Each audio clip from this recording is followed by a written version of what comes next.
बरसाती शाम थी। जिला अदालत के बाहर कीचड़ में धंसी एड़िया और भीतर जमी हुई नजरों का बोझ अनन्या शर्मा ने दोनों सहना सीख लिया था। वह एक साधारण सी जूनियर वकील मानी जाती थी, मगर उसकी आंखों में सवाल थे और चाल में ठहरा। आज उसने एक मामूली सा केस लिया था, एक महिला सफाई कर्मी की गुमशुदगी। पुलिस फाइल में लिखा था, घर छोड़कर चली गई। अनन्या को यह लाइन हमेशा चुभती थी। अदालत में उसकी दलीलें सुनकर हंसी उड़ी। मैडम, ये सोशल मीडिया का जमाना नहीं, कानून की बात कीजिए। सरकारी वकील ने तंज कसा। पीछे की बेंच पर बैठे इंस्पेक्टर राघव प्रताप सिंह ने आंखों से इशारा किया, चुप रहो। वही राघव जो शहर का सबसे ताकतवर इंस्पेक्टर माना जाता था, और वही अनन्या का बॉस, कानूनी सहायता प्रकोष्ठ में उसका सुपरवाइजर। कार्यवाही के बाद कॉरिडोर में राघव ने उसे रोका। ज्यादा हीरोइन बनने की जरूरत नहीं, फाइल बंद है, उसकी आवाज में धमकी थी, मुस्कान में अपमान। अनन्या ने सिर झुकाया, मगर भीतर कुछ टूटकर तेज हो गया। घर लौटते वक्त अनन्या के दिमाग में माँ की आवाज गूंजती रही, सच की कीमत चुकानी पड़ती है बेटा। माँ एक आंगनवाड़ी कार्यकर्ता थी जिसने रिश्वतखोरी के खिलाफ आवाज उठाई थी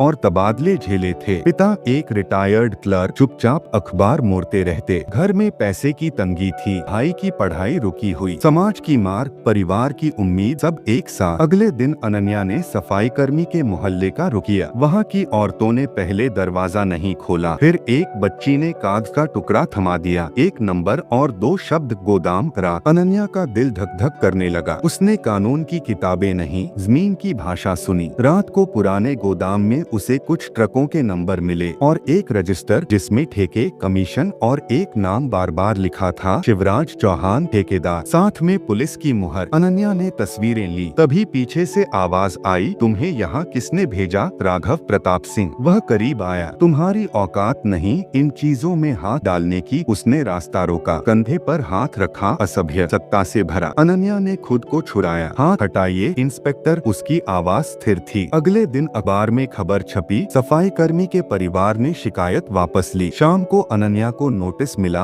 अनुशासनहीनता। परिवार घबरा गया। भाई बोला, दीदी छोड़ दो, नौकरी चली जाएगी। पिता ने पहली बार कहा, सिस्टम से मत टकराओ, पर अनन्या ने नहीं छोड़ा। उसने एक जनहित याचिका दायर की, ट्रकों, ठेकों और पुलिस मिलीभगत के सबूतों के साथ। अदालत में माहौल बदल गया। जज ने सिट के आदेश दिए। राघव की आंखों में पहली बार डर दिखा। सुनवाई के बाद वह अनन्या के सामने खड़ा था। तुम जानती भी हो तुम किससे भिड़ रही हो? अनन्या ने फाइल बंद की, सीधे देखा और धीमे कहा, मैं जानती हूँ। घर लौटकर उसने अलमारी खोली। भीतर एक पुराना ID कार्ड था, भारत सरकार, गृह मंत्रालय, IAS प्रशिक्षु अनन्या शर्मा। उसने उसे जेब में रखा। अगली सुबह खबर आई, इंस्पेक्टर राघव प्रताप सिंह की गिरफ्तारी। शहर सन्न था और अदालत के गलियारे में लोग फुसफुसा रहे थे, ये अनन्या है? कौन? कैमरा अगर होता तो अनन्या की आंखों पर रुकता। वह मुस्कुराई नहीं, बस अगली फाइल खोली। क्या अनन्या वाकई सिर्फ वकील है या सत्ता के भीतर की कोई और ताकत? और यह लड़ाई कितनी दूर जाएगी? राघव प्रताप सिंह की गिरफ्तारी के बाद शहर में शोर था, मगर अनन्या के घर में सन्नाटा। टीवी पर एंकर चिल्ला रहे थे। जूनियर वकील ने दिग्गज इंस्पेक्टर को सलाखों के पीछे भेजा और पिता ने रिमोट बंद कर दिया। नाम मत उछालो बेटा, उनकी आवाज कांप रही थी। माँ ने चाय रखी, मगर हाथ थरथरा रहे थे। भाई ने किताबें समेट ली। कॉलेज की फीस की चिंता फिर से सिर उठा रही थी। अदालत में अनन्या की राह आसान नहीं थी। उसी दिन उसे बार एसोसिएशन से नोटिस मिला, पेशेवर मर्यादा भंग करने का आरोप। कॉरिडोर में कुछ वकीलों ने तिरछी नजर डाली। एक सीनियर बोला, हीरो बनना महंगा पड़ता है। यह वही शहर था जो कल तक चुप था, आज सवाल पूछ रहा था, पर सही जगह नहीं। सिट की पहली बैठक में अनन्या को केवल सूत्र कहा गया। कमरे में बैठे अधिकारी, कुछ ईमानदार, कुछ सावधान, सब समझ रहे थे कि मामला पुलिस से आगे बढ़ चुका है। फाइलें खुली तो नाम सामने आया, विनय मल्होत्रा, रियल एस्टेट टाइकून, और उसके साथ राज्य के शहरी विकास मंत्री देवेंद्र त्रिपाठी। ठेकों का जाल, सफाई कर्मियों की गुमशुदगी, जमीन हड़प, सब एक ही धागे से बंधे। शाम को अनन्या को एक अनजान नंबर से कॉल आया। समझदार बनो, आवाज में मिठास और जहर दोनों थे। मंत्री जी नाराज हैं, केस वापस लो, भलाई इसी में है। अनन्या ने कॉल काट दी। अगले ही पल उसके चैम्बर का शीशा टूट गया। दीवार पर स्प्रे से लिखा था, चुप रहो। घर लौटते वक्त उसे लगा कोई पीछा कर रहा है। बाइक पास आई, सवार ने रास्ता रोका। मैडम, ज्यादा उड़ान ठीक नहीं, उसने हंसकर कहा और चला गया। यह धमकी थी, खुली बेहिचक अनन्या ने थाने में शिकायत दी। ड्यूटी ऑफिसर ने कागज सरकाया, सबूत वही, सवाल वही, चुप्पी। परिवार टूटने की कगार पर था। भाई ने कहा, दीदी मैं काम ढूंढ लूंगा। माँ ने पहली बार डांटा, तू अकेली क्या बदल लेगी। अनन्या ने माँ का हाथ पकड़ा, अगर हम नहीं बदले तो कोई नहीं बदलेगा। अगले दिन अदालत में मंत्री के वकील ने अनन्या पर व्यक्तिगत हमला किया। यह महिला प्रचार चाहती है, उसने कहा। जज ने टोका, मगर संदेश पहुंच चुका था। ब्रेक में एक अधिकारी पास आया, आपके दस्तावेज पुख्ता हैं, पर ऊपर से दबाव है। अनन्या ने उसकी आंखों में देखा, कानून ऊपर से नहीं संविधान से चलता है। रात को अनन्या ने एक पुरानी डायरी खोली, पिता की लिखावट, उसमें वर्षों पहले का जिक्र था। अनन्या का चयन सेवा में। उसने माँ से पूछा, माँ चुप रही, फिर बोली, कुछ बातें सही पर अनन्या समझ गई वक्त आ रहा है। अगली सुबह सेठ ने एक बड़ा कदम उठाया, विनय मल्होत्रा के दफ्तर पर छापा, कैमरे, फाइलें, कैश सब सामने। मंत्री का नाम पहली बार आधिकारिक तौर पर नोट हुआ। शहर फिर हिला और उसी शाम अनन्या को गृह मंत्रालय से एक सीलबंद लिफाफा मिला। अंदर सिर्फ एक लाइन थी, तत्काल रिपोर्ट करें। वह आईडी कार्ड फिर जेब में गया। क्या अनन्या अपनी असली पहचान उजागर करेगी और मंत्री देवेंद्र त्रिपाठी इस जाल से कैसे निकलेंगे या किसी को साथ ले डूबेंगे? गृह मंत्रालय की इमारत में कदम रखते ही अनन्या का चेहरा बदल गया। वह वही थी, पर अब छुपी नहीं। कॉन्फ्रेंस रूम में बैठे अफसरों ने औपचारिकता नहीं निभाई। फाइल खुली, नाम पढ़ा गया, अनन्या शर्मा, IAS प्रशिक्षु, विशेष प्रतिनियुक्ति। कमरे में सन्नाटा था। आदेश स्पष्ट थे, जांच को तार्किक अंजाम तक पहुंचाना है, बिना शोर के। शहर लौटे ही अनन्या ने भूमिका बदली नहीं, दृष्टि बदली। वकील के चैम्बर से ही उसने प्रशासनिक समन्वय शुरू किया। दस्तावेजों की कड़ियां जुड़ने लगी, ठेकों की मंजूरी, फर्जी CSR, पुलिस ट्रांसफर, पोस्टिंग। हर फाइल के अंत में वही हस्ताक्षर, मंत्री देवेंद्र त्रिपाठी। यह अब संदेह नहीं, पैटर्न था। पर सत्ता शांत नहीं बैठती। उसी रात राज्य सचिवालय में आपात बैठक हुई। मंत्री त्रिपाठी ने मेज हपत पाई, एक लड़की हमें ब्लैकमेल नहीं करेगी। आदेश निकला, मीडिया मैनेज करो, गवाह तोड़ो। अगले दिन 2 अहम गवाह पलट गए। एक ने बयान दिया, हमें भ्रम हुआ था। दूसरा अस्पताल में भर्ती, सीढ़ियों से गिर गया। अनन्या ने हार नहीं मानी। उसने गैर सरकारी संगठनों से बात की, सफाई कर्मियों के परिवारों को सुरक्षा दिलाई। एक बूढ़ी औरत ने कांपते हाथों से रसीद दी, बेटी यही सच है। अनन्या ने उसे थामा, अब आप अकेली नहीं। घर की हालत फिर बिगड़ रही थी। पिता पर पड़ोसियों का दबाव, बेटी को समझाओ। भाई की नौकरी इंटरव्यू के दिन रद्द, पुलिस वेरिफिकेशन लंबित। माँ रात को रोई। अनन्या ने माँ के आंसू पोंछे, माँ अगर आज झुक गए तो कल हमारी बेटियां सवाल भी नहीं पूछ पाएंगी। अदालत में सिट ने प्रगति रिपोर्ट दी। जज ने सख्त रुख अपनाया, राजनीतिक दबाव स्वीकार्य नहीं। बाहर निकलते ही अनन्या को मीडिया ने घेर लिया। पहली बार उसने सीधे कहा, कानून सबके लिए बराबर है। एक रिपोर्टर ने चिल्लाया, आप कौन हैं? अनन्या रुकी, मुस्कुराई नहीं। एक नागरिक। उसी शाम मंत्री के करीबी व्यवसायी विनय मल्होत्रा को जमानत मिल गई। यह झटका था, पर उसी रात आयकर विभाग की रेड पड़ी। विदेशी खातों का खुलासा। फंदा कस रहा था। मंत्री ने आखिरी दाव खेला। अनन्या पर फर्जी दस्तावेज का आरोप। FIR दर्ज हुई। थाने में वही पुरानी नजरें, वही सवाल। तभी एक वरिष्ठ अधिकारी भीतर आए, यह केस हम देखेंगे। कागज पलटे, FIR रद्द। बाहर निकलते वक्त अनन्या ने देखा, वही बाइक, वही सवाल। इस बार उसने हेलमेट उतारा, विनय मल्होत्रा का आदमी। मैडम ये आखिरी चेतावनी है। रात को अनन्या के पास एक पेन ड्राइव पहुंची, बिनाना। वीडियो में मंत्री त्रिपाठी, सौदे और एक वाक्य, इंस्पेक्टर राघव संभाल लेगा। सब रिकॉर्डेड, सब साफ। अनन्या ने फोन उठाया, कल सुबह कार्रवाई। दूसरी तरफ से बस एक शब्द, स्वीकृत। क्या यह सबूत मंत्री को गिराने के लिए काफी है, या सत्ता एक और चाल चलेगी जिसमें किसी अपने की कुर्बानी तय है? तीनों की संयुक्त कार्रवाई शुरू हो चुकी थी। विनय मल्होत्रा के ठिकानों पर छापे पड़े। सुबह होते ही शहर में हलचल थी। आयकर, प्रवर्तन निदेशालय और सेट सर्वर सीज हुए, लॉकर खुले। से बचते हुए अधिकारी अंदर बाहर हो रहे थे और इस पूरे ऑपरेशन के केंद्र में अनन्या शर्मा, शांत, स्पष्ट और निर्णायक। मंत्री देवेंद्र त्रिपाठी ने प्रेस कॉन्फ्रेंस बुला ली। चेहरे पर आत्मविश्वास, शब्दों में आक्रामकता। यह राजनीतिक साजिश है, उन्होंने कहा। एक नौसिखिया वकील और कुछ अफसर मिलकर सरकार को बदनाम कर रहे हैं। भीड़ में कुछ तालियां बजी। सत्ता का आखिरी हथियार भीड़। पर उसी वक्त सेठ ने अदालत में पेन ड्राइव पेश की। जज ने वीडियो देखा। कमरे में सन्नाटा। जज की आवाज गूंजी, प्रथम दृष्टया अपराध बनता है। मंत्री के वकील ने समय मांगा। जज ने मना किया, कानून इंतजार नहीं नहीं करता। उधर अनन्या के घर पर संकट आ गया। भाई को थाने बुलाया गया। पुराने झूठे आरोप। माँ दौड़ती हुई पहुंची। पिता की तबीयत बिगड़ गई। यह सीधा संदेश था, परिवार को तोड़ो, अनन्या रुकेगी। अस्पताल के गलियारे में अनन्या खड़ी थी, आंखें लाल पर आवाज दृढ़। उसने वरिष्ठ अधिकारी को कॉल किया। यह उत्पीड़न है। आधे घंटे में भाई रिहा हुआ। डॉक्टर ने कहा पिता खतरे से बाहर हैं। शाम तक खबर फैल गई। मंत्री देवेंद्र त्रिपाठी से इस्तीफा मांगा गया। पार्टी ने दूरी बना ली। विनय मल्होत्रा की जमानत रद्द। और उसी बीच एक नया मोड़। इंस्पेक्टर राघव प्रताप सिंह ने जेल से बयान दिया। सब आदेश मंत्री के थे। यह स्वीकारोक्ति थी, देरी से पर निर्णायक। मीडिया ने अनन्या को घेर लिया। सवालों की बौछार। इस बार उसने चुप्पी तोड़ी। मैं सिर्फ वकील नहीं हूँ। उसने पहचान पत्र दिखाया। आए कैमरे ठिठक गए। सोशल मीडिया उबल पड़ा। डबल रोल, सिस्टम के भीतर सिस्टम। कुछ ने तारीफ की, कुछ ने शक किया, पर सच सामने था। घर लौटकर अनन्या माँ के पास बैठी। माँ ने माथा सहलाया। तू वही कर रही है जो सही है। पिता ने कमजोर आवाज में कहा, मुझे तुझ पर गर्व है। भाई ने चुपचाप हाथ थाम लिया। यह जीत की नहीं, सहने की घड़ी थी। पर कहानी अभी खत्म नहीं हुई थी। रात को एक गोपनीय रिपोर्ट आई। मंत्री के खिलाफ सबूत नष्ट करने की कोशिश। किसी ने सिस्टम के भीतर से फाइलें हटाई। नाम सामने आया, मुख्य सचिव का कार्यालय। यह बड़ा था, बहुत बड़ा। अनन्या ने देर रात बैठक बुलाई। अब पीछे हटने का सवाल नहीं, उसने कहा। या तो पूरा सच या कुछ नहीं। आदेश निकले, डिजिटल ट्रेल सुरक्षित करो, गवाहों को स्थानांतरित करो। उसी पल अनन्या के फोन पर एक मैसेज आया, तुम जीत नहीं पाओगी, आखिरी चाल बाकी है। उसने स्क्रीन बंद की,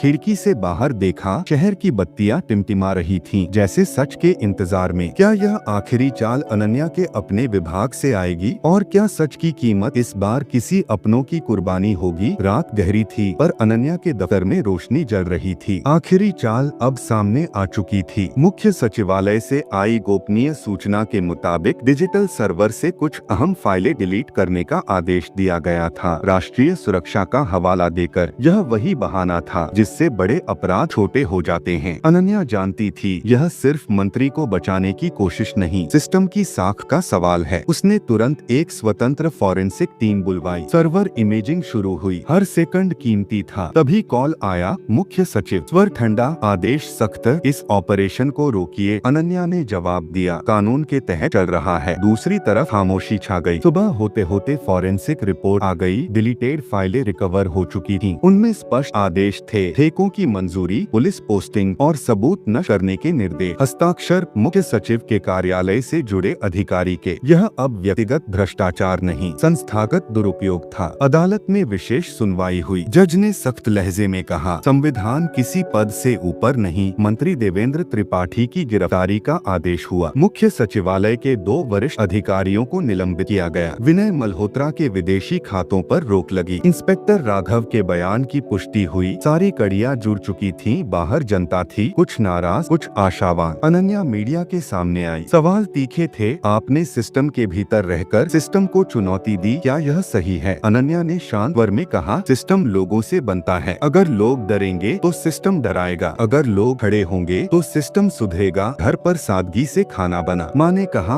आज मीठा बनता है। पिता ने मुस्कुराकर अखबार मोड़ा। इस बार सुर्खी में गर्व था, डर नहीं। भाई की नौकरी का कॉल आया, वेरिफिकेशन क्लियर। परिवार ने राहत की सांस ली। पर अनन्या जानती थी यह अंत नहीं, शुरुआत है। शाम को उसे एक पत्र मिला, एक सफाई कर्मी की बेटी का। लिखा था, दीदी अब मेरी माँ काम पर सुरक्षित जाती है। अनन्या की आंखें नम हो गईं। यही जवाब था हर सवाल का। अंतिम दृश्य में अनन्या अपने पुराने चैम्बर में खड़ी थी। वही मेज, वही कुर्सी। उसने दीवार से वह स्प्रे वाला अपमान मिटवा दिया। चुप रहो। अब वहाँ एक प्रेम टंगा था, न्याय बोलता है। वह बाहर निकली। शहर की भीड़ में कोई जयकार नहीं, कोई शोर नहीं, बस चलते कदम, साफ नजर। सत्ता का दुरुपयोग ताकत नहीं, कमजोरी है। और सच भले ही देर से पर कभी हारता नहीं। जब एक ईमानदार व्यक्ति अपने डर से बड़ा हो जाता है, तब पूरा सिस्टम बदलने लगता है।